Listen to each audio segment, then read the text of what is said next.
So this is my video for weekly review 11. For this video, the only sources I used were our lecture notes from class. So the first question asked to describe dynamic instability as it pertains to the microtubules.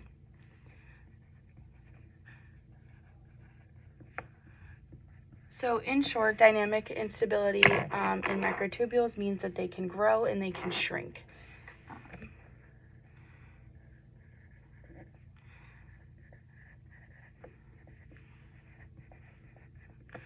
So if we have our microtubule over here, and that is the microtubule in its most basic form, I guess.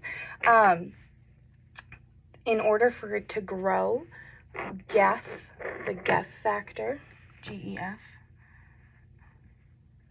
is going to exchange a GDP on here, on the microtubule, for a GTP. So I'll just kind of draw that over here. So that's going to be our GTP. Now, GEF is not removing or adding a kinase to GDP to turn it into GTP. It's just exchanging one for the other. So that's how the microtubule is going to grow. Now, in order for the microtubule to shrink, GAP is going to come in and it's going to remove a kinase from the GTP and turn it into GDP. So now we have, I'll just do it as a triangle, we have our GDP. Now this GDP does not remain on the microtubule, it falls off. So that's the process of shrinking in terms of the dynamic instability. Now question 2 asks to describe how the drug Taxol works. So Taxol is a drug that binds to a microtubule and stabilizes it. So what it's going to do is prevent the dynamic instability, the growing and shrinking of the microtubule. So it's going to do so by preventing GTP from becoming GDP. So it's always going to be GTP.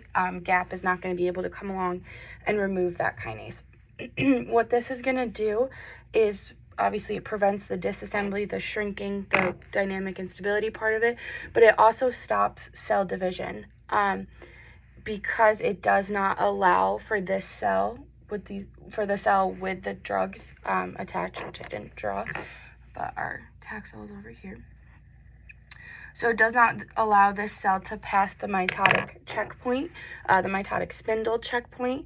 Thus, it can't move into anaphase and cell division cannot continue. So what does that look like on a flow cytometry? That's question 3.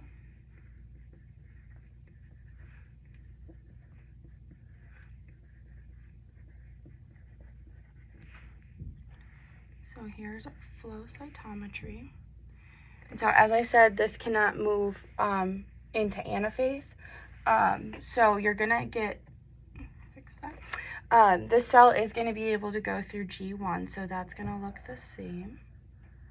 It is also gonna be able to pass through S phase, which is gonna be here. And just put,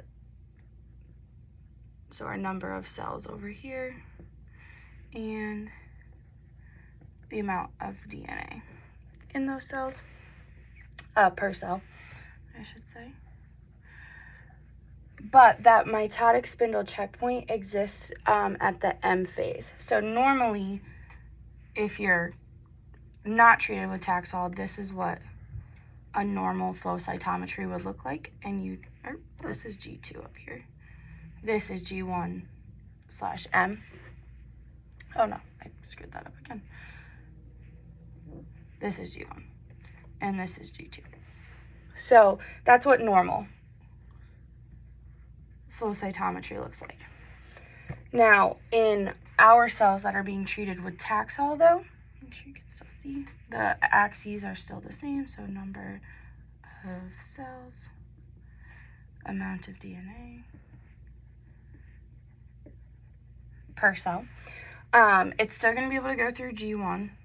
It's still going to be able to go through S, but that checkpoint exists in the G2M zone of this flow cytometry, specifically in M phase.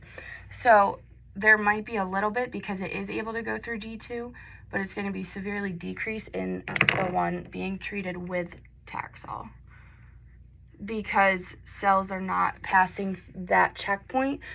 Division's not occurring, so the number of cells is going to be significantly decreased because they're not able to pass through that checkpoint.